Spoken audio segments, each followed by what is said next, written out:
Okay, so welcome everybody. A lot of familiar faces and I think a couple of new names for me anyway. My name is Karen Spader and I'm with the Division of Continuing Studies, and we have a lot of support moderators with us: Karen Skiba, JT, Mallory Conlon, Sarah Corpy, and John Martin. So you may be fielding, well, a variety of us may field questions and help guide us along. John, do you want to say anything else as we get started? Just that these labs are generally driven by your questions and your concerns and issues that you face. If you have strategies that you've used or things you want to try out and run them past us, we're happy to try to facilitate everybody sharing their experiences so that they can help you make better decisions that are better for your students as well, and not extra work for you, or as little extra work as possible. Absolutely. Thank you, John. So as I've already put into the chat, and I just did it again, a link to our activity sheet today, you're welcome to explore the resources we have there and add questions if you have something specific you want us to talk about today. That being said, I know that we've had lots of sessions in Blackboard Collaborate Ultra, and most people are probably pretty familiar with it now. So just don't forget that purple tab in the bottom right that opens up all your functionality, chat, settings, all those kinds of things. So explore those there. Um, so John just mentioned that we try to be responsive. And so ultimately we kind of are going to get things rolling today by taking a look at what your questions are. So I've got this slide here that allows you to type directly on it. At the top left, you'll notice a little T. And if you click on that T, you get a color bubble that opens up to the right. You can change the color. But you can type right onto this slide, and I've left it really general for us today. What are your questions about final summative assessment? Our topic today is assessment strategies. We've been talking about this topic for the last, well, month now, I suppose. But we're certainly getting closer. So I really wanted to leave this open. What questions do you have? What are you tackling with trying to set up or figure out something new? If you don't have questions, you can also share what is it that you're doing. Share ideas. Some people might still be looking for ideas, so sharing those is often helpful. And it seems that green doesn't show up very well. How do you assess your assessment is what that says. Interesting. Let's keep seeing what other people have to say.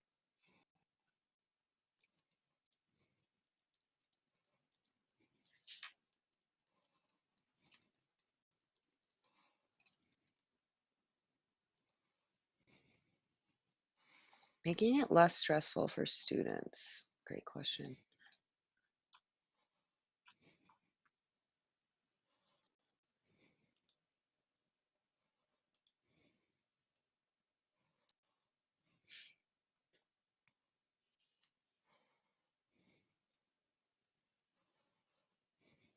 Anything else? So right now we have, how do you assess your assessment and how can I make it less stressful for students? Other questions, or what are some of the things, if you don't have questions, what are you doing for your final summative assessments? Maybe we could get some ideas thrown up here to share around and talk more about. Or are there people that are not using final summative assessments, but instead are doing sort of projects that sort of lead up, that are not necessarily final, but just sort of building on or slowly adding up to, cumulatively adding up to a summative final assessment instead? Okay, so we've got providing guidelines for students to do a Blackboard Collaborate Ultra session presentation. Okay. Using a final project, someone says. Great. Students don't have technology for Examity. Are there any ways to work around that problem while still using Examity?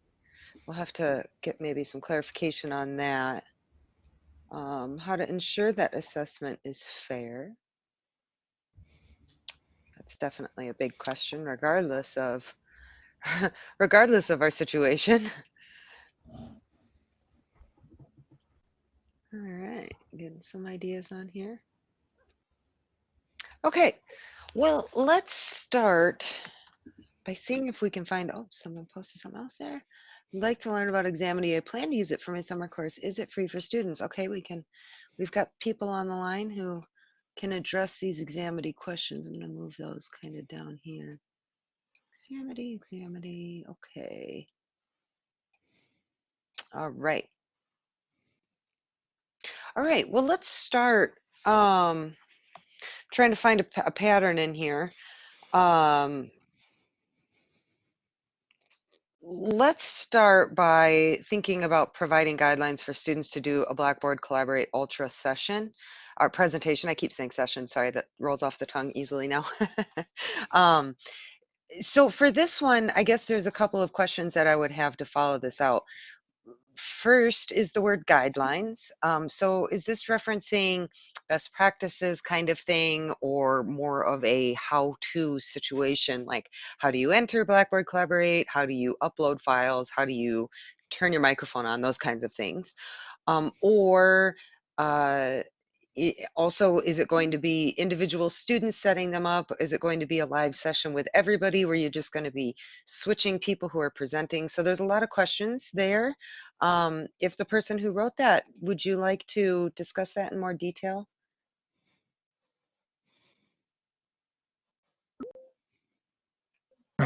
Yes, I will. I had the students work on a semester-long project of building a website around the question.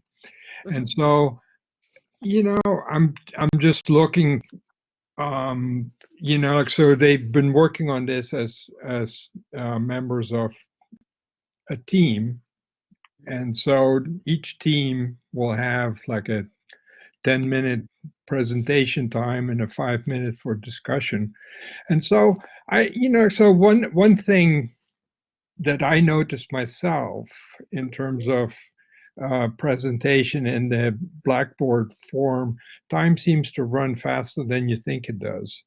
mhm, Um, and so, but I'm kind of like looking for, kind of like uh, providing guidelines in terms of what would work best. mhm. So I think there's a couple of things to talk about here. One is whether or not a live Blackboard Collaborate Ultra session is what you need to be able to achieve what you're trying to achieve. So you said they worked in teams to create a website. And so I'm assuming you want them to share out. You just want them to walk through what they did for their website? Do you want them to walk through the research process, the teamwork process? Um, thinking about what you want in that presentation may shape how those presentations happen. For example, is there a reason why groups couldn't just record a presentation and share it via, I don't know, a discussion board or something, so that students could view them asynchronously? There's some kind of thoughts there. You could also certainly mix and match a little bit, right? So if students as groups did their own recordings and shared them asynchronously, if there were some student groups who weren't able to do that or instead wanted to do a live session, you could have some do it live and you could record that and then share that with the other students. So I'm just trying to think of a variety of approaches that might end up working for you.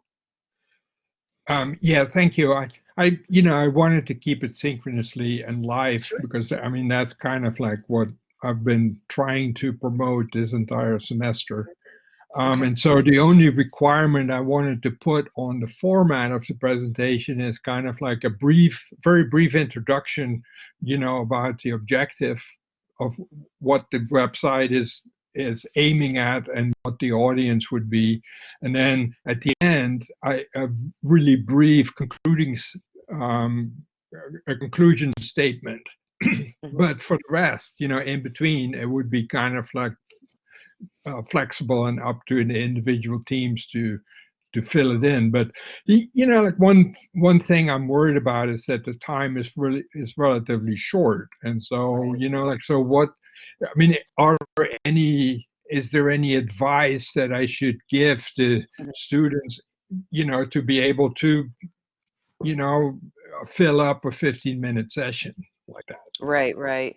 Yeah, well, one thing I would say is if you are planning on having them share any content, like a slide or something like that, have them send those things to you first so you can put them all together into a deck, preferably PDF is my opinion. We found that works best, and have that stuff ready to go. That's definitely going to save you time and make that, transition between the presentations much more smooth.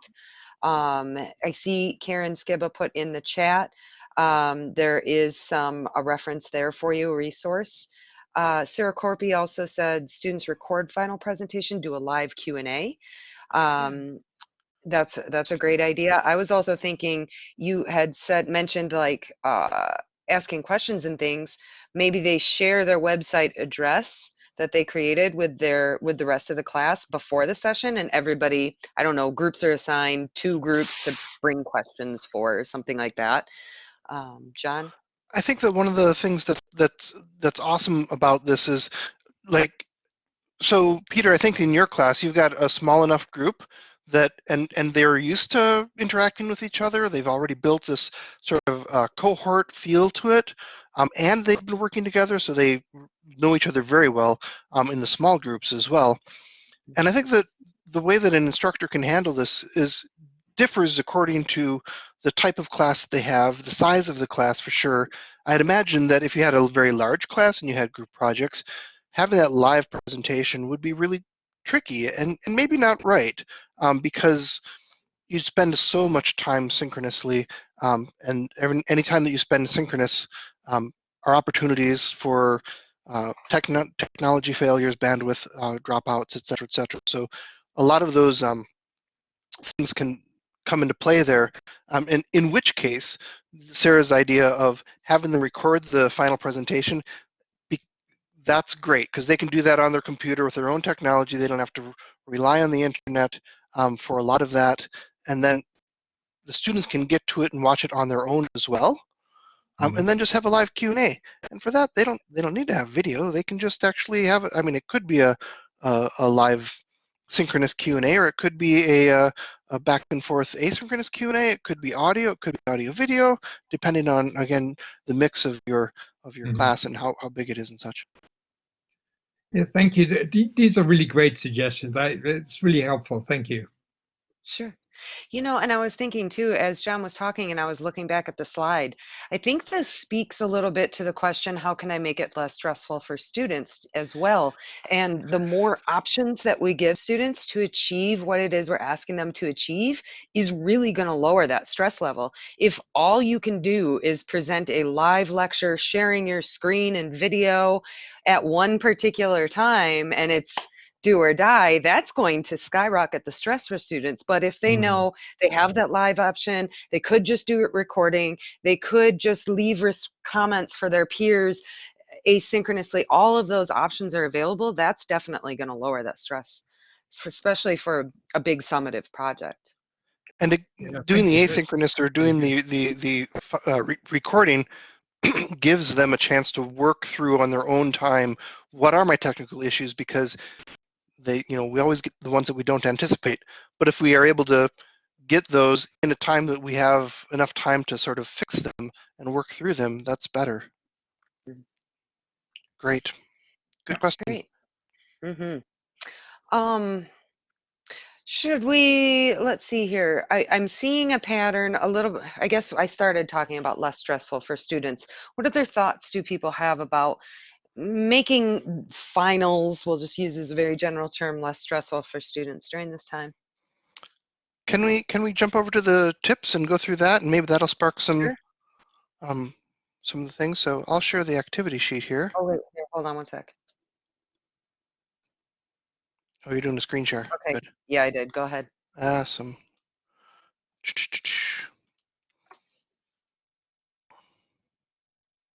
And it should come up there.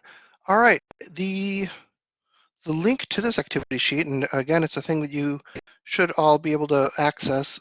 It's fully editable, so you can jump in there. And if you've got more questions that you want to jump into and talk about, you can put them into this, what do you want to learn today, or what we'll talk about today. Just grab any red cue and add stuff to it. But focusing on sort of what can we do to make things a little bit less stressful, both for the students and for yourself, these tips here at the top can really help with that. Again, we talked a little bit about the asynchronous assessments instead of synchronous high-stakes assessments, so that the students have a little bit more time to work through some of these issues that they might face. That can, having it build on, again, projects or case studies, discussions, the way that Peter was doing, these things that they've had a chance to work through, get comfortable with, and sort of slowly ease into at their own pace and with their own sort of sense of agency, that goes a long way in lowering that stress. Karen talked about the multiple means. This is good universal design for learning language, where different students can, giving them the opportunity to sort of showcase where their talents are and their skills are, so that they're not forced to do something that they're just not good at. In any assessment, this is good. In participation grade, this is good. If you make students speak in class live, that's stressful for some people. They want to be able to, some people want to be able to type stuff out, look at it, think about it, double check it, maybe check it with a friend, and then hit submit. And if you can help them, give them that time or that opportunity via these multiple means, that's great. Same with assessments as well. Maybe I have a choice of a paper or a project or a video or something like that. Some video maven is going to be chomping at the bits to put their video skills together. Making sure that they're accessible is really good, and providing immediate feedback, again, also a really good way to sort of, anything you can do to shorten that feedback loop so that they don't take the test and have to wait for 2 weeks wondering, did I get it right? Did I get it wrong? Am I failing? Am I passing? If you can give them that feedback right away, this not only relieves that stress, but it also reassures them that I am learning something, I do get it, or that the best feedback, if they don't get it, is to redirect them so that even though they didn't get that question right, they have, they know what to do afterwards. Like they got the right answer after the exam was given. I think this number 4 is a big one. I think oftentimes, and maybe especially in the online environment, anytime that students see any of these sort of, I'm checking up on you, or I'm watching you, or I'm going to put these things in place so that you don't cheat, that makes them feel sometimes like a criminal, even if they don't mean to. They have to like be very careful of, oh my gosh, do I have an extra window open? Oh my gosh, did I look away too long? Anything that you can do to sort of not assume that they mean to cheat, but maybe they just aren't familiar with this. It is a stressful time after all, and we do strange things when we are in stress, right? In situations of stress, things that we might not normally do. And then we're watching ourselves to make sure that we don't do that thing that we're not supposed to do, lest it gets flagged, or lest people think that I'm acting suspiciously. And that adds to the stress as well. And then clarity and transparency.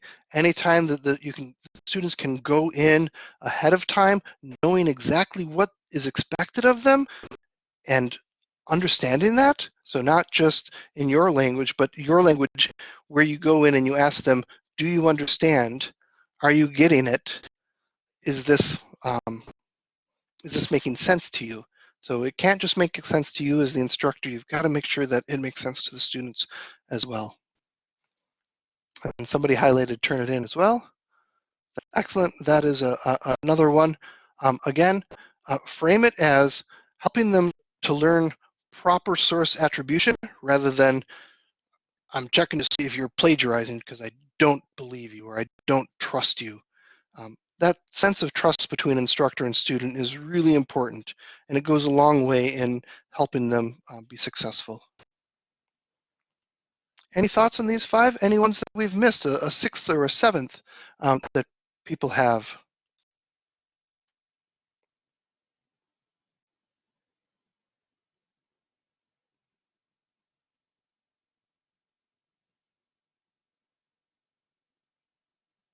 And if you do want to speak, you can raise your hand, and um, we'll let you unmute yourself and jump in, or you can ask questions in the chat box as well.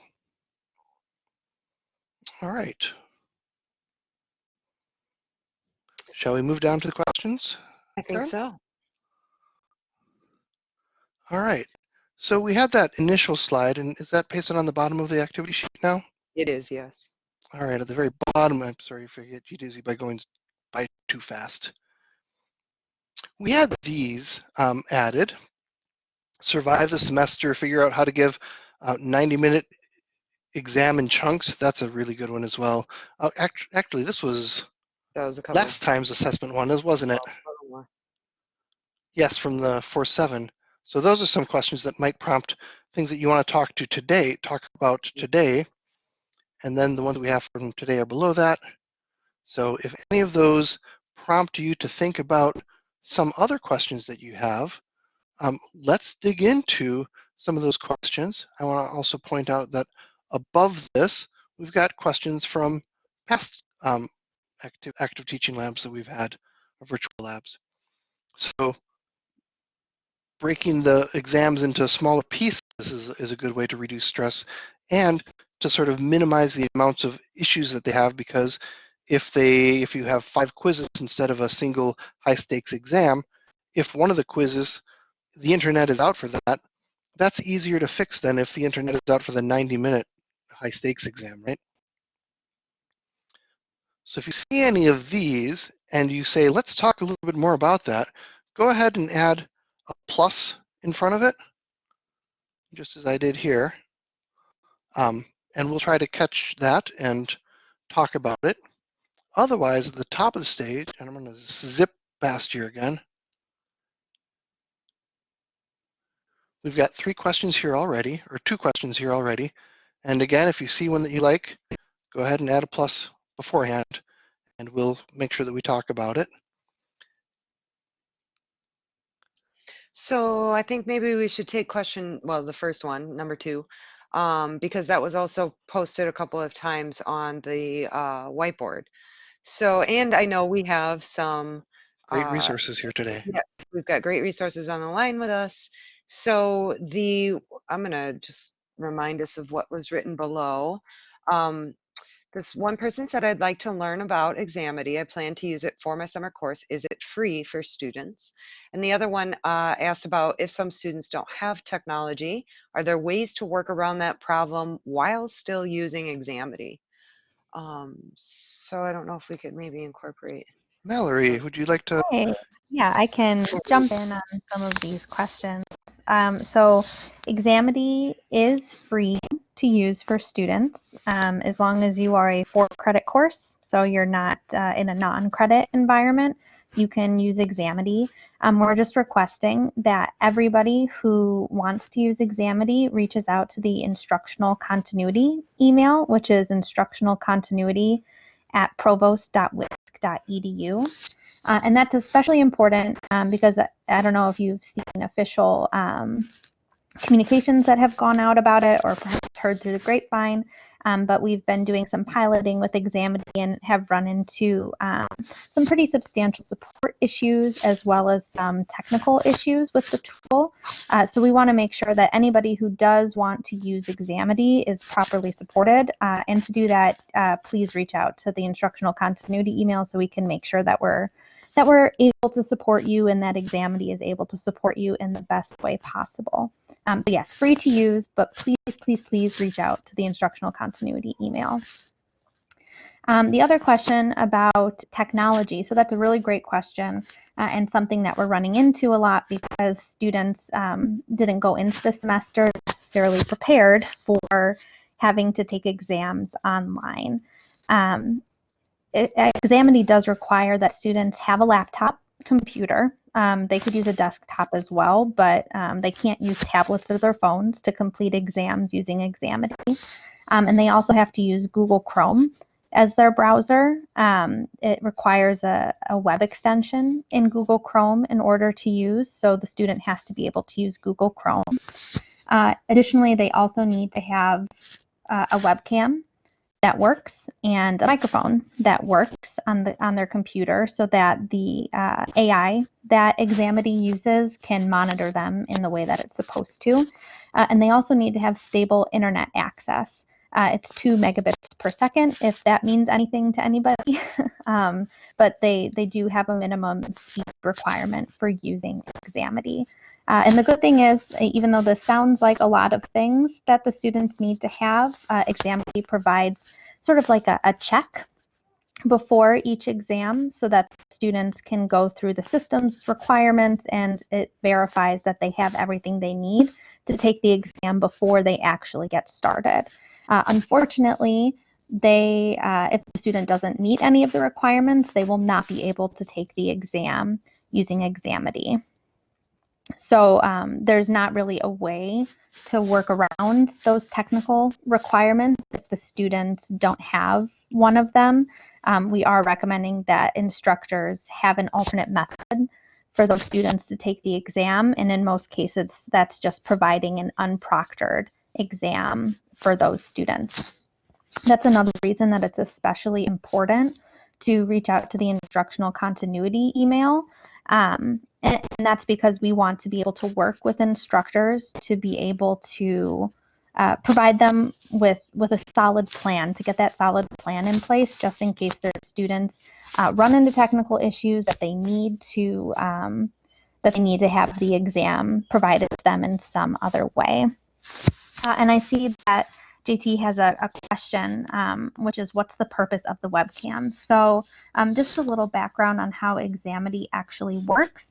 It's basically an AI that monitors students as they're taking the exam. So the webcam is turned on while the students are taking the exam, and Examity's AI monitors what the student is doing. So for example, like if the student picks up their cell phone and starts typing something on there, then the AI would flag that particular student's exam so that the instructor can review the student's video later to see what they were doing. So it's just monitoring for things that could potentially be academic integrity violations during the exam. Hopefully that answers your question.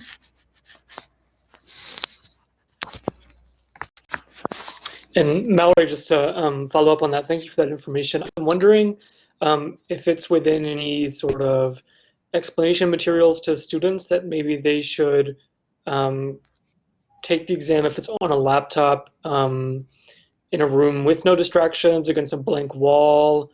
I'm just sort of thinking of students who may be at their dining room table, like many of us, without home, dedicated home offices. Yeah, so we do have pretty substantial KB documentation created around using Examity, including student-facing documentation for how they are supposed to access exams. And we do link out to what sort of behaviors are typically flagged by the Examity AI. So students can review what sort of behaviors are flagged and be aware of what their environment should be like in order to minimize the chance that they will be flagged during their exam. So we don't actually have like an individual KB for that, but in the accessing an exam with Examity, as well as the setting up a profile document, those should outline what the flags are there. But yeah, we want to make sure that Examity is the one that's owning that documentation, because they are working to update their AI very frequently, so it'd be impossible for us to maintain a document for the tool we don't control. Hopefully that makes sense to everybody. And Josh, go ahead. Hi, I have another question about Examity. Does it monitor what students might be doing on their computer, or does it only monitor the things that are visible in the webcam? Yeah, so it also monitors the student's screen. As I mentioned, there is a web extension that students are required to add to their browser prior to taking their exam, and that extension video records the student's screen. So it's basically taking a screencast of the student while they're taking their exam, so it can see if they are doing a Google search, if they're accessing materials that they shouldn't be accessing, things like that. But one thing that I did want to mention is that while Examity does it does detect that the student is doing those things and it flags the exam, it doesn't actually prevent students from doing things that are academic integrity violations. So it's important for the instructor to actually go through and review the flags afterward, because students can still do a Google search or access their texts. The exam is just flagged by Examity. Does that answer your question? So Yeah, that's really clear. helpful. Thank you. It's important, Josh, and everyone, if you're using Examity, to I think to use it more than once. Use it as a low stakes situation so that the students are familiar. They become familiar with what's okay and what's not okay, and sort of get used to it. Again, with the idea of lowering stress, if you give them a high stakes exam, and this is the first time that they're dealing with a tool, they're going to be much more in a much more stressed situation than if they had a quiz or two, or maybe two quizzes beforehand, sort of as a practice opportunity. Maybe even if it's a 0 points quiz, that they don't have to, just to get in there and get familiar with it, get comfortable with it, learn how to operate while you know that you're being watched and surveyed like that. Mm-hmm. That'll And really just help to. to add on to that as well, in the Getting Started KB doc for instructors, we do have a best practices document that we've created, which outlines how to create a practice exam, because of course we do recommend doing that, as well as some other settings that you might want to consider enabling if you're using Examity. But just to reiterate again, if you do want to use it, contact the instructional continuity email. You should not be setting this up by yourself. Great. Good. Other questions about Examity per se? JT. I just have, I think, I may be wrong, and that's okay too. For final exams, instructors normally only have 70, they must submit final grades within 72 hours. If I'm not mistaken, what is and I'm looking at the KB document now, it says that any flag would come back by 72 hours. I guess in the current environment that we're working in, has the submission time for final grades been extended for instructors? I don't know if that criteria you stated is true, that there's a 72-hour after the exam happens for there to be a submission to final grades. I just know that final grades are due by May 14th for everybody, regardless of when the final exam was held. There might be some criteria for letting students know what they got on their final, but there's not a 72-hour deadline to submit final grades. You just have to submit it by May 14th. So JT, you're saying on the Examity KB doc on reviewing exam flags, number 4 there, and maybe I should share the screen. Yeah, so I'll just read. does, I guess, show the flags or release the flags for instructor review 48 to 72 hours after the exam finished. But that shouldn't impede anything with submitting final grades. Yeah, I'm As looking long at as you have the exam the beforehand. registrar's office. Now it just says that final grades are due no later than 6 days after the final examination. And I'll pop that link into the chat for anyone that wants additional information about that too. So potentially it's tight. It's a tight space, is what you're I'm saying. just thinking if you have, 500 or 600 students and you have 40 exams that are flagged, with TAs and you as the instructor trying to clear out that backlog. Hopefully the percentage is not that high, but you never know.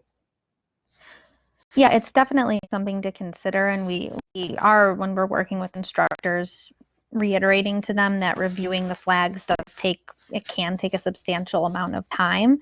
But I'm not quite sure how academic integrity violations, how that reporting works on campus. So I don't know if it matters if you submit final grades and then as you're reviewing, you say, oh, well, this student actually did something. You could probably do like a reversal of their grade if you really needed to. But yeah, I don't think it'll be a huge issue here. Very good. Any other questions about Examity, or shall we move on to other questions? I'm just going to give you all a minute to think about that, or 30 seconds or so to think about that. And feel free to raise your hand if you have any other questions.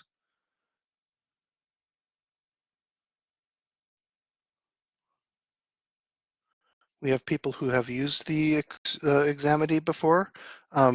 Sarah, do you want to, Sarah Corpy, do you want to talk a little bit about your experience using it, or any best practices in addition to what's been listed on the KB docs? Yeah, I would be happy to. I've used online exam proctoring for quite a few years. Examity is one of the products that I have used. Um, by and large, students are taking the exam according to the instructions. And so one thing that Examity does nicely is it has students agree to the instructions at the beginning of the exam, but I think that that could be accomplished by turning your exam, the first, say, 5 questions in your exam, into actual instruction type questions. So you could have like a multiple choice or a fill in the blank, like during the exam, I may use my textbook, use my internet browser, Google Answers, or none of the above. So you could do some things like that and then set auto feedback so that students would, if they didn't know those rules before they started the exam, then they would definitely know them at the beginning of the exam. Or even as a refresher last minute, yeah. As a refresher, that's a good idea.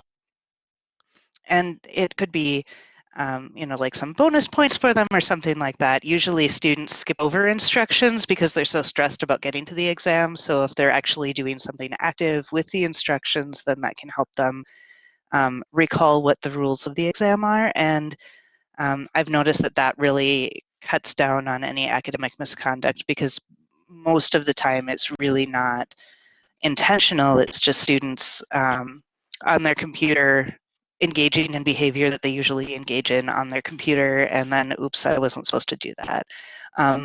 Most of what gets flagged on the exams that I review are students thinking, is what I would call it. So they're kind of doing the looking up to the right, pondering type movement.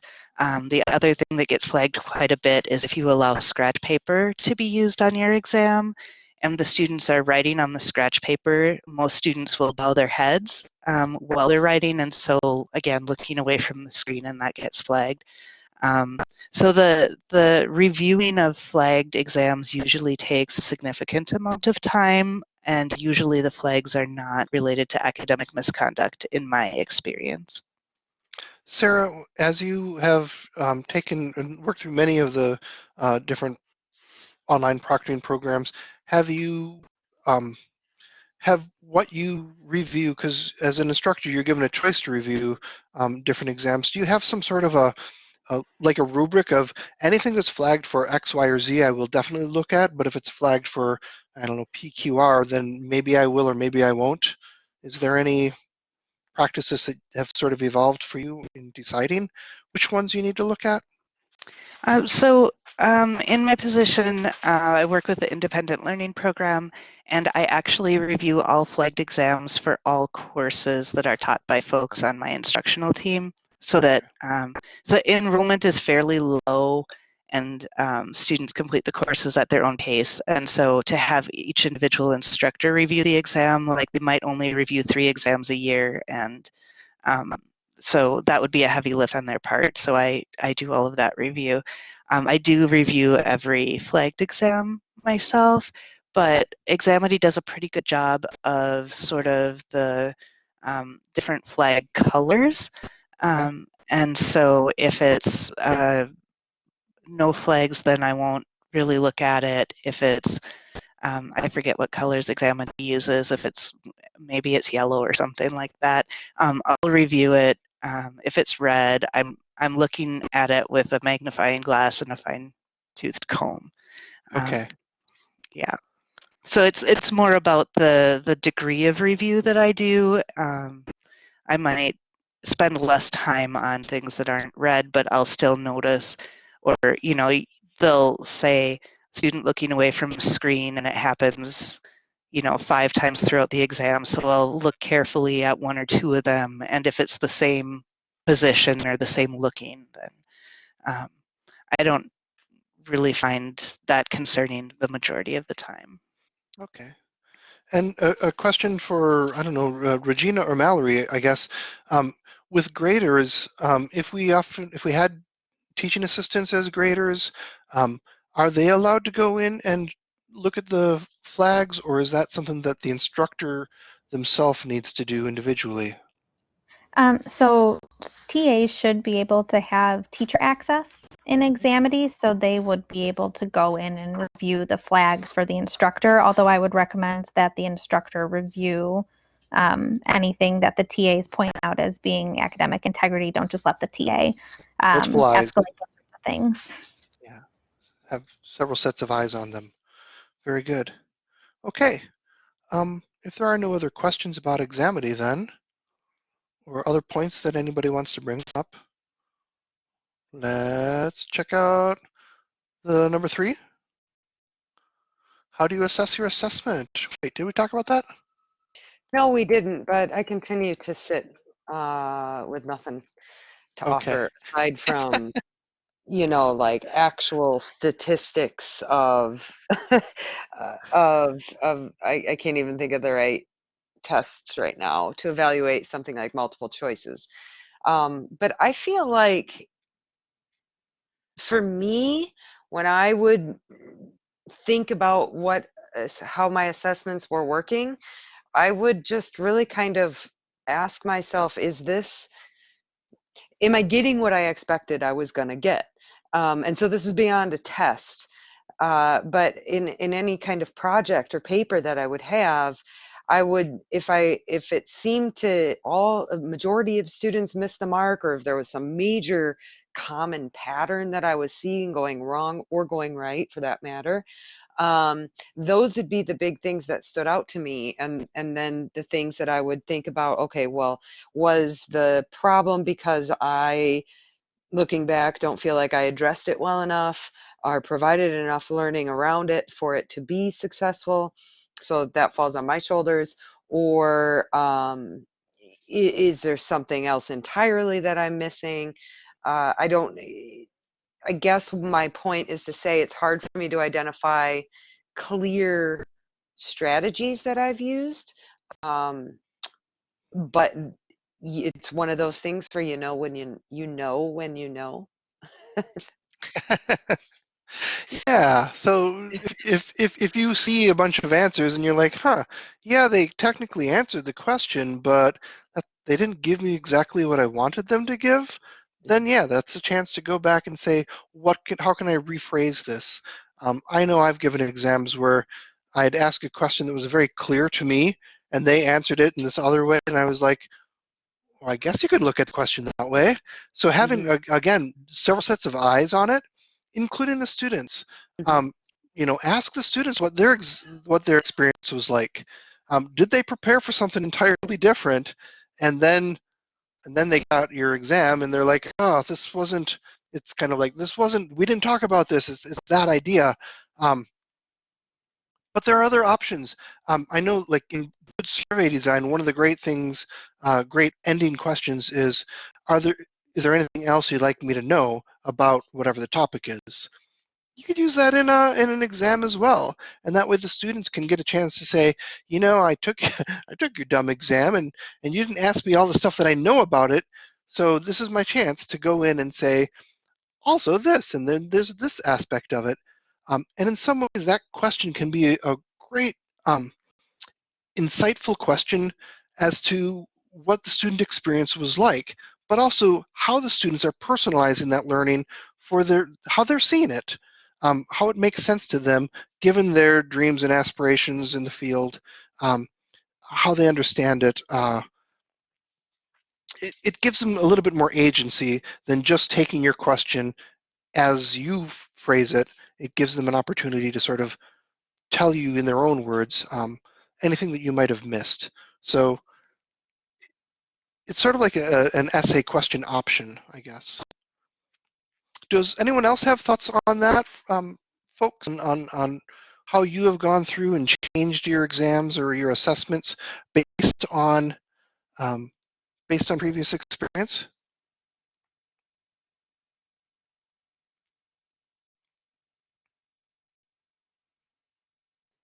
Yeah, Sarah.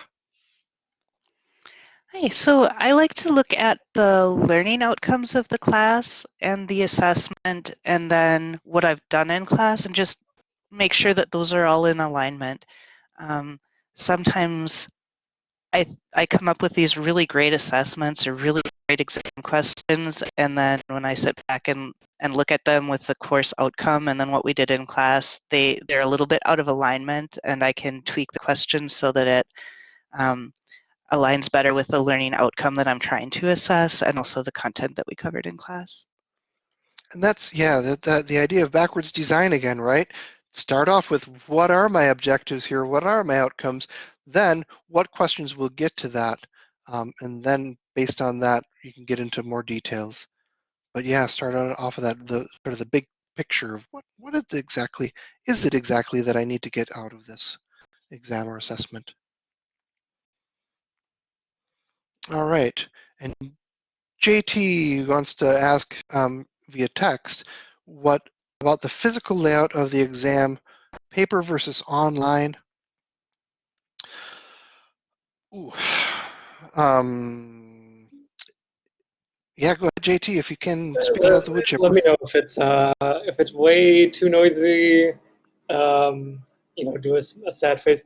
I'm just curious about, like me, I guess in my experiences of taking an exam, a paper exam, you can flip through it, you can look to the end first to realize, how bad of an experience or how great of an experience the exam is going to be. You can sort of use different questions, I don't want to say against one another, but sort of as a way of the experience of taking the exam. And in the online space, to me, it seems at least that that sort of physical interaction with the exam as a paper-based product has changed. And I'm wondering, in Canvas, things like using question banks and one question appearing at a time. If that's what are I guess instructors, instructional designers' experiences with going from paper to the online in terms of the structure of itself, the physical structure of the exam itself. So yeah, I know we had a lab on this. It was a while ago now, where we talked about worksheets, and some people brought up there's something about the physical tangibility of the paper and being able to write down on the paper, like there's something kinesthetic about that is a little bit deeper, and there's some research articles, though they're sort of iffy sometimes, about the paper versus the typing on your keyboard. But there's also the questions that you have about what order do you want to have the questions in. Canvas can let you set that order, right? So it's not just random, or it can be random. If you set the order as an instructor, you can say, I want this question, build on this question ahead, and you can sort of create a path for that. You can also force the students to take that path, although as a test taker myself, I've always hated that, being forced to, again, you're taking away my agency as a student. You're taking away my agency to be able to sort of be in charge of my learning and my assessment from me. I always like to answer the question that I know that I can answer, and then build on that success, or at least that perceived success, to then go on and attack the rest of the questions. So I'm personally against sort of the one at a time in a specific, and I'd like to see everybody's or all the questions at a time, so that I can go through, start thinking ahead, and start planning for some of the harder questions as I tackle the easier questions. What do other people have as far as their strategies on this? Do they have thoughts on that? Yeah, Grace. Yeah, so I actually just, was it last week, administered an online version of an exam they gave out. It's all multiple choice, but I had decided to do show the question one by one because I have a lot of figures and I didn't know how large the figures would look on the student's screen. Some of them are not as intuitive that sometimes you can zoom into your web browser and make images larger. I'd had a lot of students gave me feedback that they had a hard time looking at the screen. Um, and then I didn't lock my questions on Canvas. I wanted to give them the opportunity to go back to questions because I'm the same way when I was a student. I would first try to answer the questions that I knew and then come back to the harder ones. Mhm. And I guess based on the questions that I laid out online versus them doing it on on paper and Scantron, based on like the item analysis that the educational services gives us when they do our when they grade our Scantrons versus like the discrimination index that they canvas online, that gave me an objective way to view like these were fair questions to ask. So I kind of based it on that. But, I do recognize that with online, it's a little, it is different because they're so used to doing it on paper. Some of the feedback I got from students was like, I didn't give them enough time, which I think is definitely reasonable given the content that I had given to them. But a lot of my feedback was the whole slow loading. And I've been working with my Canvas administrator in the school, and, she looked at my figures, she looked at the format of my quiz, and she said that they weren't large images and so forth. So her conclusion was that it's probably their bandwidth, but I'm not too sure. Like, we both couldn't figure out a way how to fix that because it's kind of more on their end in terms of the bandwidth that they have in order to do these online quizzes. There is also, first of all, kudos for asking for feedback from your students. Although if we don't do that, we might not ever know what their experience was like because they sometimes don't share with us unless we pry it out of them. There is an issue in Canvas that is documented and in the KB docs about sometimes images don't show up. So having a link to an image in exam is another backup option. So you have the image, and if it shows up, great. If it doesn't show up, they can click on the link and see that image in another version. How this works with Examity is another question that we're not going to get into right now, but these are some things to sort of keep in mind. JT, you've got a follow-up? It's sort of a related question, I guess. As an instructor giving an online exam, how do you, I mean, obviously, I guess the question I want to ask is how do you make yourself available to students during the exam time? Again, I'm thinking of that, my experiences in the French classroom, just sort of always being in the classroom. You can sort of read when students are struggling with a certain section. They can also come up and immediately ask you questions. Are instructors or instructional designers that are on that are in this session, are they working with an open office hour inside of Blackboard Collaborate that's open at the same time of the exam, or is it just sort of shoot me an email type policy during that time period? What are your communication strategies with students during the limited time period of an exam?